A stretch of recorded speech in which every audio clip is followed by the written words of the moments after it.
تو اچھا انسان بننے کے لیے ہدایت کی ضرورت ڈاکٹروں سے بھی زیادہ ہے. ہم ڈاکٹروں کے اتنے محتاج نہیں ہیں جتنے پیغمبروں کے محتاج ہیں ہم. اور روحانی گائیڈنس ڈاکٹروں سے ملے گی. بولو, دیکھو میڈیکل سائنس نے ترقی کی ہے تجربوں کی بیس سے, تجارب سے نا.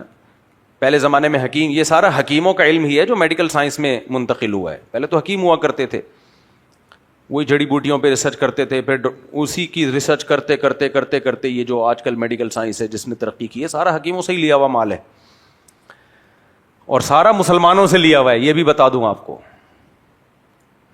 1000 سال تک ہمیں, پہلے طب یونانی تھی, وہ غیر مسلم تھے جب تک اسلام دنیا میں نہیں آیا تھا. لیکن جب اسلام نے دنیا میں غلبہ حاصل کیا ہے تو یونان میں گڑبڑ یہ ہوئی ہے کہ یونانیوں نے 2 بچے پیدا کرنے کی اسکیم چلا لی. جو یونان تھا نا, اوریجنل یونان, ان کے پاگل قسم کے کچھ فلاسفر پیدا ہوئے. انہوں نے کہا دیکھیں ایکچولی جب ہمارے گروتھ ریشو کم ہوگا تو وسائل زیادہ ہوں گے تو بچے کم ہوں گے, لیکن کھلا کھائیں گے تو ننگا نہ آئیں گے. وہ یہ ان کے لوگوں نے چلا دیا حساب کتاب.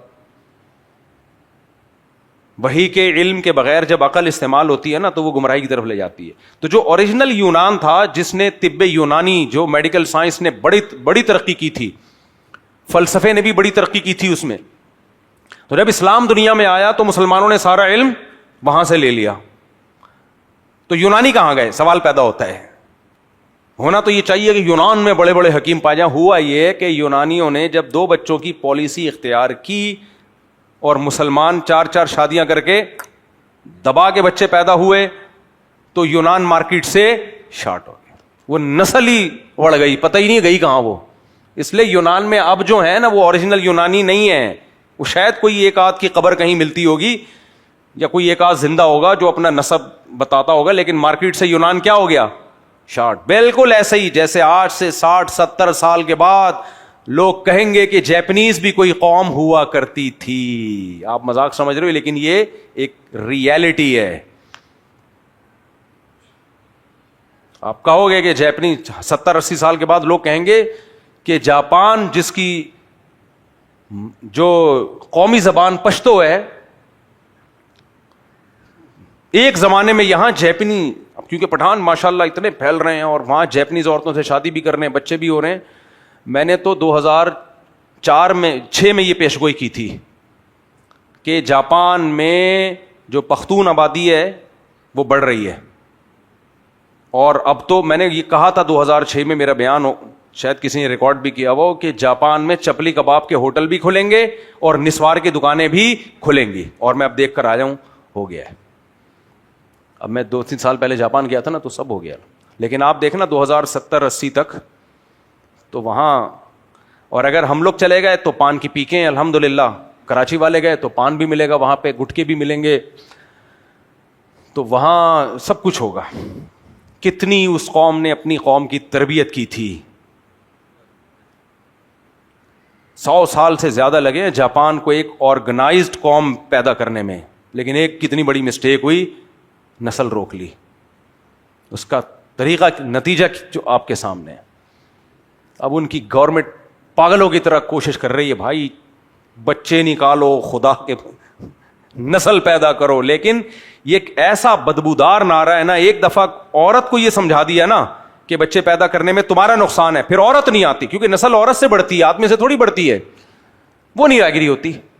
ایک دفعہ اس کے دماغ میں یہ بات ڈال دی نا تو وہ نہیں آئے گی. اور ہماری سوسائٹی میں بھی لبرل انٹیوں کو یہ سکھایا جا رہا ہے ایکچولی تم نے ایجوکیٹڈ عورت ہونی چاہیے, اور ایکچولی تم جاب کرو, ایکچولی تم کو بچے پیدا کرنے کی مشین نہیں ہو. اس کا نقصان کیا ہو رہا ہے کہ نسلیں بھی بڑھ رہی ہیں.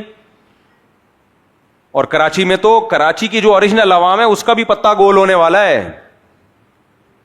یہ بہت ہائی لیول کی رپورٹیں پیش کر رہا ہوں, ہوائی باتیں نہیں ہیں. 2040, 50, 60, 70 میں بالکل یہاں کا کلچر چینج ہو چکا ہوگا. سمجھ میں آ رہی ہے بات؟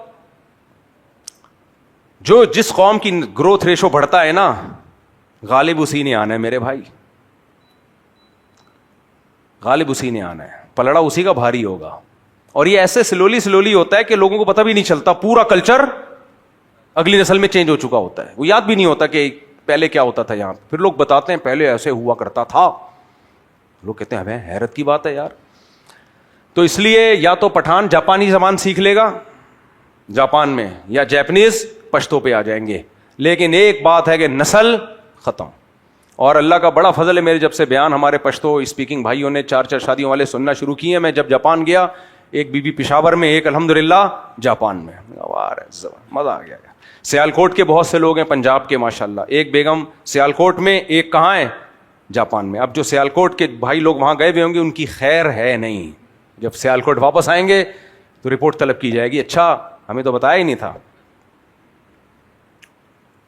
کیا کریں بھائی, میں کہہ دوں گا کہ میں نے آپ کے بارے میں تھوڑی کہا تھا, میں تو یہ کہہ دوں گا نا, میں نے تو سیالکوٹ کے ماشاءاللہ بہت سارے تاجر ہیں پنجاب والے جو جاپان گئے ہوئے ہیں, وہاں الحمدللہ شادیاں کی ہوئی ہیں. ہمارے مذہب میں شادی ہے بھائی, جیپنیز کے مذہب میں نہیں ہے, ہندو مذہب میں بھی نہیں ہے. مذہب میں ہے لیکن کلچر کی بات کر رہا ہوں, نہیں, کلچر صرف ہمارا ہے جو پروموٹ کرتا ہے نکاح کو. اس لیے پلڑا کس کا بھاری ہوگا, ہمارا. یورپ میں بھی ایک رپورٹ آئی تھی, اٹلی میں بہت ساری بستیاں زیرو پہ آ گئی, ویران ہو گئی ہیں. اس پہ کسی نے کہا نہیں اٹلی تو اتنا آباد ملک ہے. میرے بھائی آپ کو جو آباد نظر آ رہا ہے نا, تو آپ ماضی کا اٹلی دیکھو, بہت ساری بستیاں ختم, خالی ہو گئے علاقے ان کے. اور اٹلی کے بارے میں جاپان پختونستان بنے گا اور اٹلی اٹلنگا دیش بنے گا, کیونکہ بنگلہ دیشی وہاں بہت زیادہ ہیں. اٹلی کیا بنے گا, بول لو یار, اٹلنگا دیش. یہ میں نے نام رکھا ہے کیونکہ اٹلی کی جو اپنی عوام ہے وہ بھی ختم, پروگرام بڑھ گیا, بہت کم بچے پیدا ہو رہے ہیں. بنگلہ دیش والے ماشاءاللہ جا رہے ہیں, مچھلی کھا رہے ہیں, اور خوشی کی بات ہے ہمارے لیے یار. اور یہ دے دنا دن. ایک اٹلی کے جنرل اسٹور میں نے کہا یار کوئی بچہ نظر نہیں آ رہا, دیکھیں سارے بزرگ انگریز. تو میں نے کہا یار ایک واکر میں نظر آیا, میں نے کہا چلو یار وہ ہے گورا ہے, اپنے بچے کو لے کے گھوم رہا ہوگا, یا گوری ہوگی کوئی اپنے بچے, تو جا کے ملتے ہیں, بچہ ہے ماشاءاللہ. تو گیا تو وہ بنگلہ دیشی ساتھی تھے. میں نے کہا یار پورے اسٹور میں ایک بچہ نظر آیا, وہ بھی بنگلہ دیش کا. تو مجھے تو خوشی ہوئی. خیر, تو اٹلی بنے گا اٹلنگا دیش, جاپان بنے گا. اب کوئی جاپان اور پختونستان کا مرکب بنا کے کوئی نام سوچوں گا, پھر انشاءاللہ کسی فارغ وقت میں پھر وہ اناؤنس کروں گا انشاءاللہ.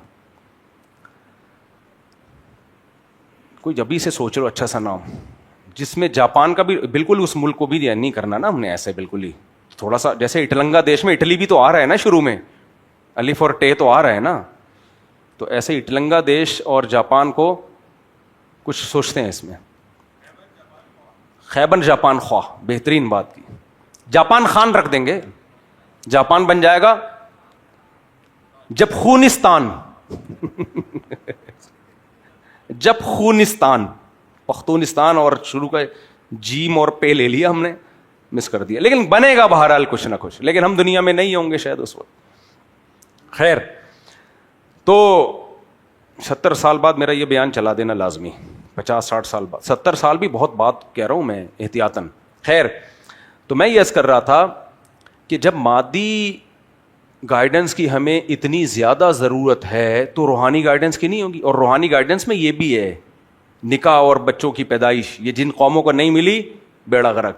تو میں یونان کی بات کر رہا تھا کہ 1000 سال جب طب یونانی مسلمانوں میں گئی ہے تو مسلمانوں نے اس میں بہت ترقی کی, تو وہیں 1000 سال تک تو ہمیں نہیں ملتا, 700-800 سال تو کنفرم ہے کہ مسلم سائنٹسٹ کے علاوہ دنیا میں کسی غیر مسلم کا نام بھی آتا ہو کسی بھی فیلڈ میں. وہاں سے پھر گوروں نے ہم سے یہ علوم لیے اور پھر بہت آگے نکل گئے, اور ہمارے حکیم زیادہ تر پھینکو بن گئے. سمجھ میں آ رہی ہے بات؟ حکیموں میں اچھے لوگ بھی ہوتے ہیں لیکن زیادہ تر کیا ہوتے ہیں, پھینکو.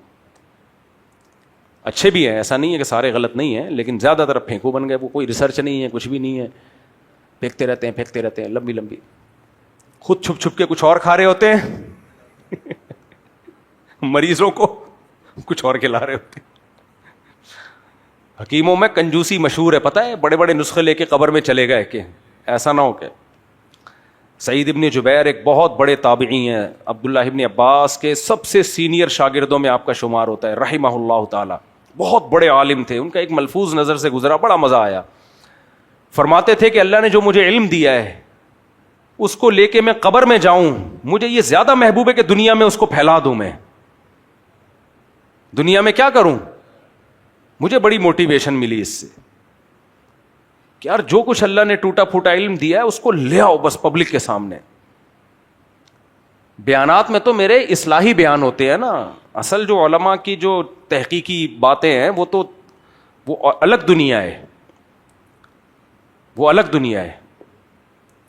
تو انہوں نے فرمایا کہ میں اپنے علم کو قبر میں لے کے جاؤں، اس سے مجھے زیادہ محبوب ہے کہ میں دنیا میں پھیلا کے جاؤں اس کو.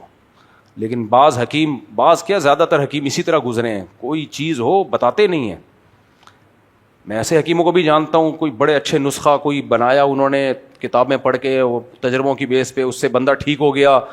اب ان کو بول رہا بھائی اس کا نسخے میں کیا کیا ڈالا ہے بتا دو، تاکہ شیئر نہ شیئر نہیں کرنا اس کو، صحیح ہے، پتہ نہ چلے. یار یہ تو بخل ہے نا، کیا خیال ہے، بتا دو کیا جا رہا ہے.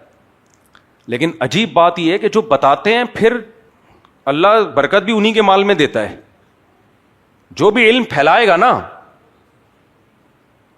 دیکھو بخل جو ہے نا صرف پیسے کا نہیں ہوتا، آپ کے پاس کوئی اچھی نالج ہے اس کا بھی بخل ہوتا ہے، کیونکہ آپ کو ڈر ہوتا ہے یہ نالج میں نے شیئر کر دی تو لوگ تو فائدہ اٹھائیں گے اس سے، اور میں تو پیچھے چلا جاؤں گا، لوگوں کو فائدہ ہو جائے گا، اب لوگ میرے ہی محتاج رہیں، تو یہ غلط ہے. کنجوسی سے اللہ بچائے. اور یہ کنجوسی کا سب سے بڑا علاج پتہ ہے کیا ہے؟ اب آپ لوگ بھی تو اتنے عرصے سے بیانات سن رہے ہیں، ٹرینڈ ہو جانا چاہیے آپ لوگوں کو. ہر بیماری کا ایک ہی علاج ہے، یہ تصور دماغ میں بٹھا دو کہ دنیا مسافر خانہ ہے بس. یہ ویسے ہی عزت شہرت دولت سب نے چھن جانا ہے. نہ یہ عزت قبر میں کام آئے گی، نہ دولت کام آئے گی، نہ شہرت کام آئے گی، نہ صحت کام آئے گی. تو کچھ چھوڑ کے چلے گئے لوگوں کے فائدے کے لیے تو یہ کام آ جائے گا. کیا خیال ہے؟ اللہ کو تو پتا ہے نا کہ کس کی تحقیق ہے، کس کی ریسرچ ہے. تو اصل فائدہ تو کاپی رائٹ تو اللہ نے آپ کو آلریڈی دیا ہوا ہے. تو اس لیے جب انسان یہ سمجھتا ہے دنیا سے ہم نے جانا ہی جانا ہے، تو پھر اللہ کے علاوہ کسی کی پرواہ نہیں ہوتی اس کو. لوگ تعریف کریں اچھی بات ہے، نہیں کریں چلتا ہے، مارکیٹ میں یہ بھی چلتا ہے. تو اس لیے ہم نے اپنے جتنے اکابر دیکھے، جتنے بزرگ دیکھے، جتنے اللہ والے دیکھے، سب اسی کو فوکس کرتے رہے ہیں کہ دل میں یہ بات اتار لو کہ یہ دنیا کیا ہے، مسافر خانہ. ٹریولنگ موڈ پہ ہیں اس وقت ہم لوگ. یہ میں نے بنایا ٹریولنگ موڈ. انسان کے دو موڈ ہوتے ہیں نا، ایک وہ سمجھتا ہے کہ میں بس یہیں پر ہوں، تو ایک ہوتا ہے سفر کرتا ہوا جا رہا ہوتا ہے، یہ ایک موڈ ہے. تو اپنے آپ کو کیا سمجھنا ہے، ہم لوگ فرشتوں نے اور اللہ نے ہمارا جو بٹن دبایا ہے نا، جیسے موبائل میں ہم سائلنٹ موڈ پہ لے آتے ہیں بٹن دبا کے، تو ہم کس موڈ پہ ہیں؟ Travelling mode. آخرت میں ہم ٹریولنگ موڈ میں نہیں ہوں گے، وہ اصل گھر ہے ہمارا. تو جب یہ تصور دماغ میں بٹھا لے آدمی، بس پھر مزے ہی مزے.